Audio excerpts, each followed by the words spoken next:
Go. Whoa. Guess it's time to reset, huh? Yeah.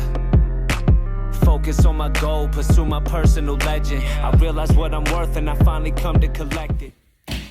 What's good, YouTube? This is UPLyftedTV, and this is the interview with the DeKalb County's very own Dakotah Wright, bass guitarist for Billboard charting rock band BrokenRail. Y'all, watch this all the way through, share it with your friends, hit that like, that subscribe button, and that notification bell to keep up with everything Uplifted TV has to offer. Until next time, peace out. Enjoy the rest of the video. Let's get it. Yo, what up, man? How's it going? Pretty good. Finally, we get a second try at this. Yeah, let's do it. What up, anybody that's just now joining us live here? As I previously was mentioning, doing this live here with the homie Dakotah, bass guitarist for BrokenRail. Yes, it is. We tried to do this live last night, but got semi-interrupted, but we back at it. It's the way it goes, man. It's a home life, man. You know how it is. Right?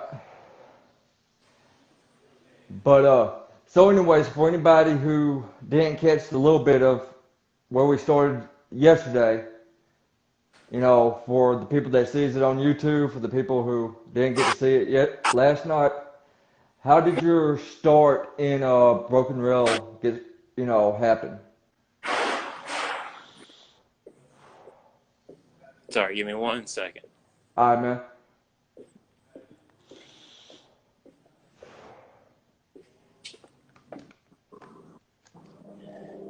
All right. Let me get some light on real quick, and then we'll be good. All right, brother.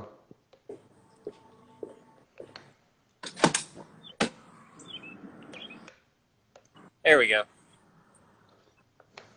All right. So, what was your question? I'm so sorry. It's hey, at least your interruption didn't make us have to stop the live.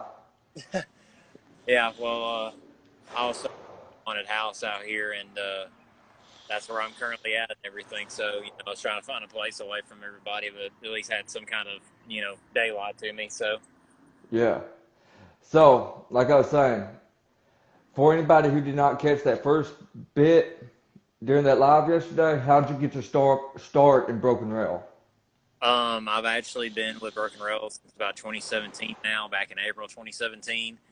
And it was all thanks to Dave Dela Cruz, our lead guitarist and everything. And, man, it was one of those things that you really don't think Facebook can really do that much for you. And, I bash on social media quite a bit just because of the way it's kind of put the world in, especially nowadays and everything. But honestly, if it wasn't for Facebook, I wouldn't have got with BrokenRail, or at least it wouldn't have went down the way it did. And I was posting videos at the time of me playing bass and everything, and I just kept doing it, and it just, obviously I had material to show what I could do and everything. And then I saw literally on like a North Alabama like buy-sell trade or something like that, either like, I just ended up finding the listing that they needed a bass player mainly for touring purposes to begin with. And I answered the call. The guys liked me. They liked what I did and everything. And here I am 4 years later and everything. After about 5 or 6 shows, they're like, look, man, we like you. We like what you do. We enjoy the, everything all put together and everything. And they're just like, if you want this thing full time, it's yours. And I was like, hell yeah, where do I sign? That's where I've been ever since then. So, But yeah, as some people will know, but some people might know, me and Dakotah has been friends for years. Me and him grew up around the same area. We've had between us both, individually and as well together, have had several different projects that just completely never came to fruition. Oh yeah. It's been a roller coaster to say the least as far as the success rate or musical projects I've been a part of and everything like that. But Yeah, BrokenRail obviously has been the most serious and been the most stable and the one that's prospered the most, obviously. But I've done some smaller stuff that's gained some moderate success, but nothing to yeah, the level of what I'm at now. yeah. So, just a little, I'll be curious about a little insight. So, when you're in the studio with Broken Rail and trying to come up with songs, usually how does that process go? Um, for us, really, when we made this last album and everything, we actually did a lot of pre-production, which is pretty much like where you spend a lot of time before you actually get in the studio to write the songs and get Yeah, them out on paper, actually get them sounding like a decent way you want to sound. Like more like, making demos for every song, more or less, is the best way to go about it.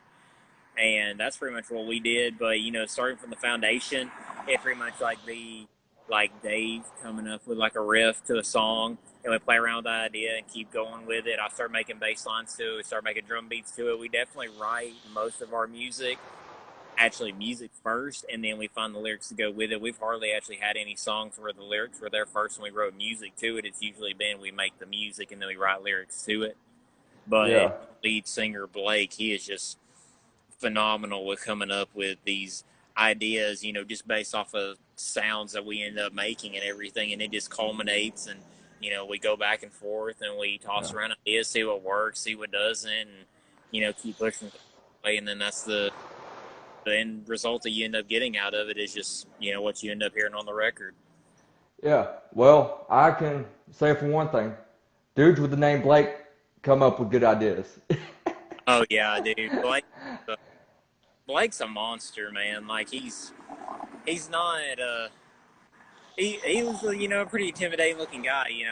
He's pretty built. He's pretty stacked. He's built like a damn brick house sometimes, man. But dude, he's one of the nicest guys I've ever had the pleasure of working with, and be able to call one of my best friends, and also my brother in arms, and everything. And the bunch of guys that I'm working with now and everything, Dave, Aaron, and Blake. We're a very strong knit group of brothers, and we're really good friends. And we fight, we tussle around and everything, but at the end of the day, we do it because of what we do for what we love. And we can make this work, and we do make this work. And whenever we do, man, this is probably the strongest the BrokenRail lineup has possibly ever been. With what we have right now, we all push each other, we all keep going. Blake is an amazing songwriter. He has a lot of experience playing guitar and stuff like that too. He used to play guitar in the band back in probably about 7, 8 years ago now and everything. So I mean, he helps input on the music side of it too. It isn't just lyrics and then go from there. We all put in our 2 cents with it, and come up with something that just sounds great across the board. Yeah. Previously I mentioned all the projects me and you went through.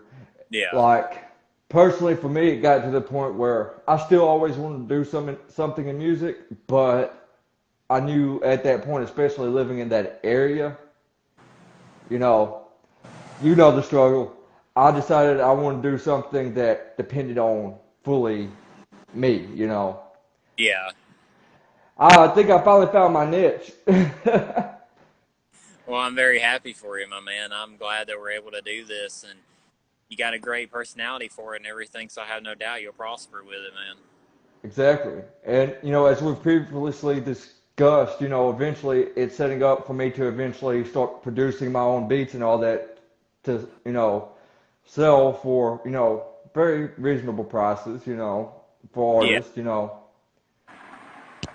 And hopefully down the road I get to do some like work with some of the artists that I, you know, help out with, especially guitar wise. Yeah, you definitely, a lot of it, it comes like the same way, whether it be music, interviewing, anything like, yeah, you do, as long as you keep that passion alive and keep putting that drive and that nation in like you have from day one, you're going to get somewhere regardless. Sometimes just a matter of being in the right place, right time, or, being able to throw a few more dollars somewhere, it just, Yeah. there's a million variables, but I mean, there's being possibilities for a positive impact on whatever you're doing. So, any like upcoming projects with BrokenRail that you'd like to speak on, that you can speak on? Treading carefully. We are in the process of pushing our song California right now, and we're actually on a rough 12-week project with that, as far as actually pushing that song individually. We plan on pushing another one of our songs following California. We're still not 100% sure which one exactly we are going to do, but it is off the new album and everything, so you can already listen to it. So maybe you can familiarize yourself with the whole album, and, maybe, you got a 1 out of 9 chance to figure out which one the next one's going to be. So, it'll be fun. By the way, any of y'all who sees this, whether it be here on IG Live or on YouTube, go check their band out. They're awesome, and as well, definitely help push that song California up there, y'all. Request it anywhere. Request your local radio stations, anywhere that you can reach out to somebody that can promote the music more and everything. We're climbing on the charts and everything right now. But aside from the charting, aside from California and pushing a new song after that, we do have some more videos coming down the pipeline. I'm not going to spoil anything on that one. We've probably been the most busy in this last year than we have in probably a quite little bit. We've recorded 5 or 6 videos in the last year, and most bands don't even do 2 or 3 videos in 2 or 3 years. So we've definitely been very, very hard to the grindstone making videos and pushing this content out there, for people to actually be able to sit and enjoy, because I personally enjoy videos just for the sheer fact that it really kind of gives you context, and you can actually feel like you actually know us. It isn't just the music. You can actually put faces to the voices and, mannerisms to the guitars and, the energy to the drums. All of it helps, and you feel like you're actually a part of it, and you feel like you actually can understand the band a little bit better. But other than all that, we got some other stuff working behind the scenes, and maybe some live action here before too long and everything. But, I'll be able to speak more on that whenever I have the green light to give. So, but anything's a possibility right now. Well, definitely, man. Definitely once I get better equipment, I would love to set up an interview with, the band in general, especially once COVID restrictions settle down even more, and do an entire interview, with the band in total. Oh yeah, man, we're a wild bunch, man. You just don't even know the stories that we've got to tell and everything, man. It gets ridiculous sometimes on the road. That's where the best stories come out of, is just random shit that's happened just because being in an awkward situation with a weird bunch of people. Well, Bud, we from DeKalb County, Alabama, so we know a little bit about that. Oh man, people around here, man, it's honestly awful for the most part. It's just, if you look like me or listen to the music like I do or play the music like I do and everything, you might as well just be declared either gay or satanic. That's pretty much the bottom line. Well, once you get our age, it really don't matter, bro. It don't bother me. Obviously, it doesn't. So, if it really bothered me, I would be continuing what I'm doing and pursuing my dreams and everything. I would just be kind of in about it and everything. But that's not me, and that's not the way I'm going to be about it. And, the whole point of it is, I'm trying to show that you can make something great out of somewhere that people don't expect greatness from. And Alabama is one of those places that, gets exactly. So, like I always tell people, and I always will point this artist out when it comes to topics like that. Yellow Wolf. Yep, I knew. Yep. Raised in Gadsden, Alabama, just an hour or 30 minutes or so from where we live. Yep. Grows up, raps, and becomes signed to one of the biggest hip-hop record labels, Shady Records, out there. Yep. And I always look at that as an inspiration. I'm like, if that dude can do it, I can. Let's go. Man, it's great to have stuff like that. And plus, we had a guy that came out of Fife, Alabama, Probably, I think I want to say it's about 9 or 10 years ago now, or something like that. It might have been a little bit longer than that. It might have been a little bit shorter than that. But he actually ended up playing guitar for Alice Cooper for about 4 or 5 years. I know who you're talking about, and Yeah. actually he was out of Geraldine, and Well, it was really, Damian Johnson. I yeah, actually got to see him perform some of his own music live in Sylvania one time. I feel so bad. I got those facts wrong. I should have known better, but it's one of those things. It's a little bit before I actually got Yeah. super involved with all this and everything. I try to become more of a history buff with everything now, and that's the one thing about all this too. Like once you start doing this stuff, you gotta kind of educate yourself on some things if you don't know Yeah. everything. That way, you actually have interesting conversations with people. But and plus, you're on live with a walking, talking encyclopedia of facts of music. Oh yeah, well, dude, that's a great thing to have. It really is. Especially for what I'm doing. Oh yeah. I didn't have to do too much research for this interview, but Yeah, I got you. But I mean, I know pretty good.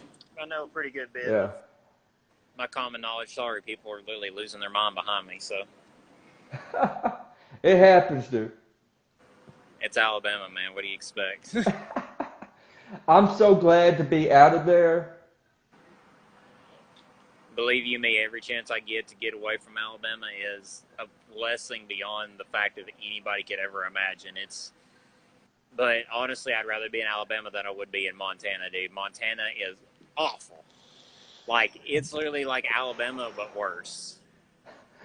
I didn't think it could get that way. Dude, okay, at least you could drive, 20 minutes and find some kind of town. Literally, we've been out of Montana and drove for like 50 minutes to an hour and not even seen a gas station, let alone a town. So, quick question.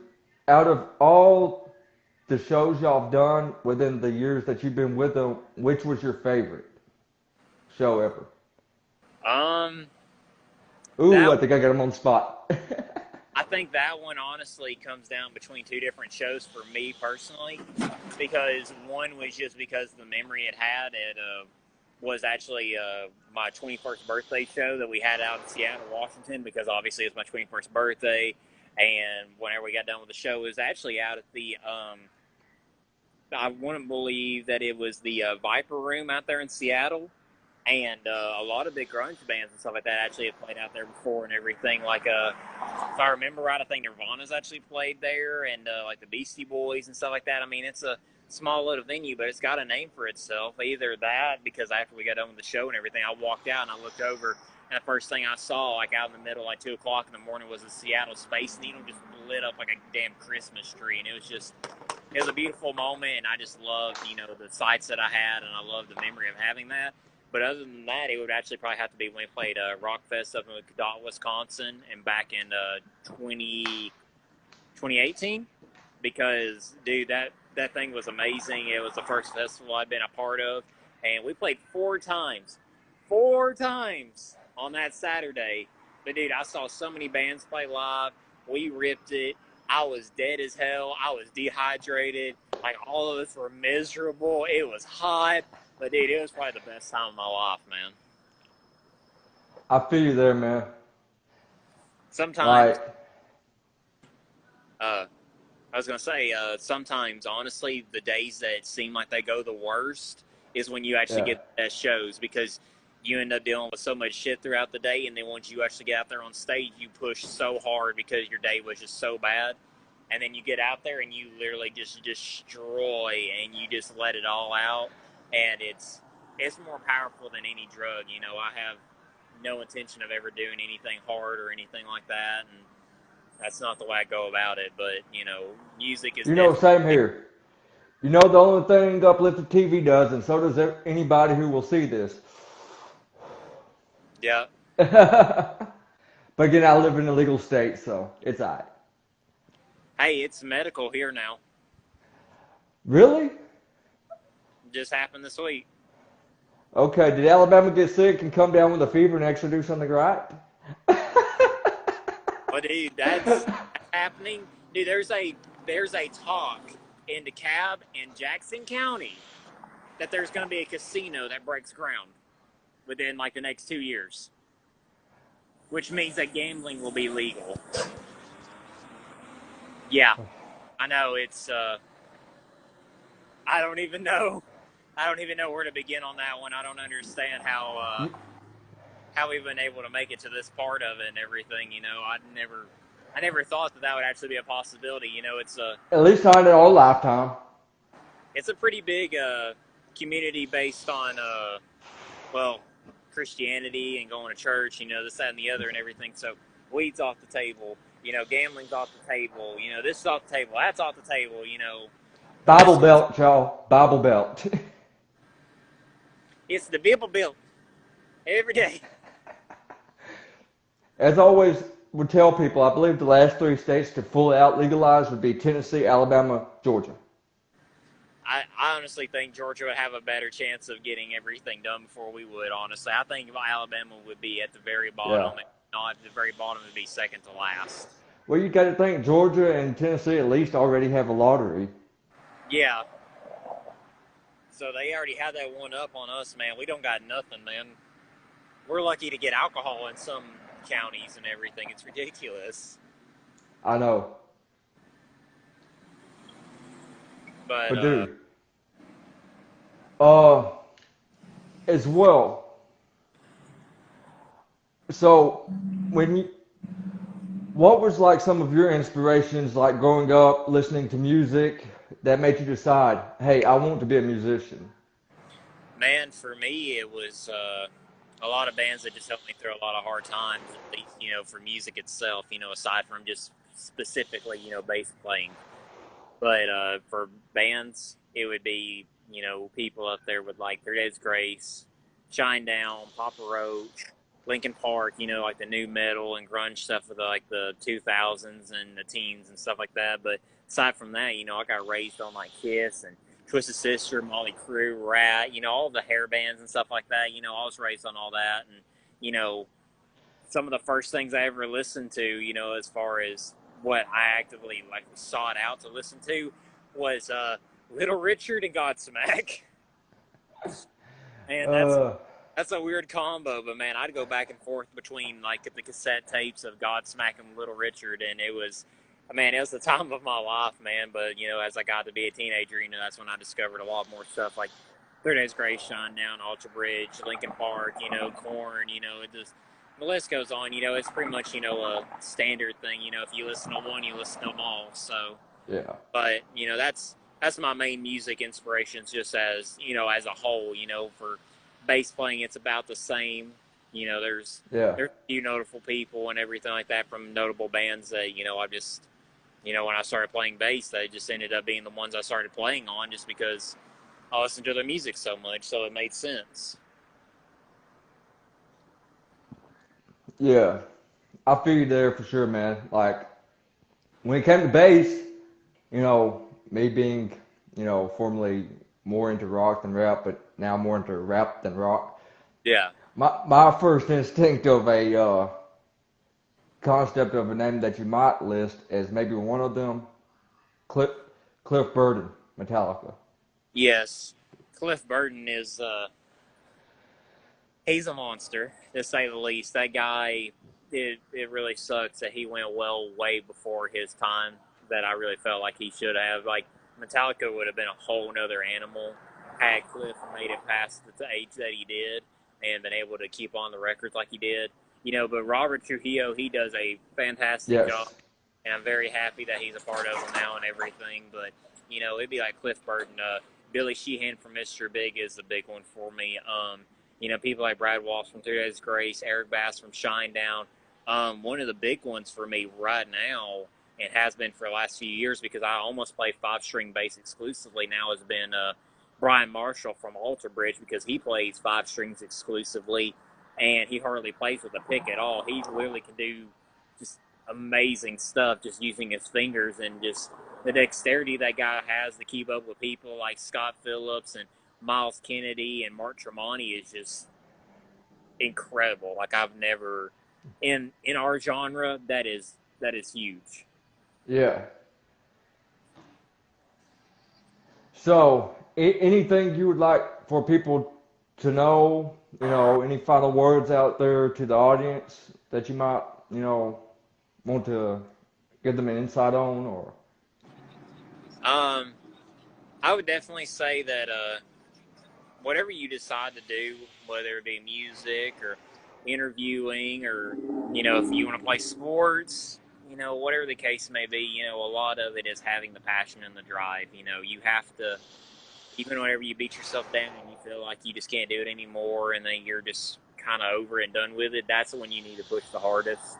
Because if you keep pushing and you keep going and you keep doing it, there will be results. It may not seem like there will be, but I promise you, from somebody who's been playing music exclusively since 5th grade, since they were about 11 years old, and I'm about to be 25 tomorrow, I've been doing this for about 14 years, and it's just now really starting to pay off. It might take a while, and it might take some grind, but it only takes that one day with that one right opportunity to literally start flipping your life around, and that's exactly what's happening with us right now. We are it is becoming a life-changing thing, and we've only been doing this project for about 3 weeks on California.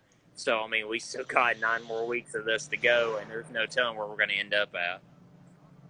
Well, man, I must say it has been an honor to have you up here, especially with the fact of our history, our background of actually knowing one another prior to both of the things that we're doing nowadays.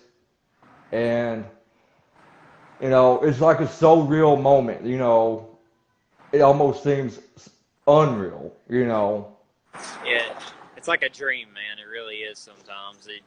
Sometimes you really don't know when the difference is of me actually being asleep and sometimes when it's me being awake. Yeah. And to anybody, just like he said down there, anybody who has a dream, y'all can go achieve it. We are. And we're too small, like we grew up in a, little small rinky-dink area.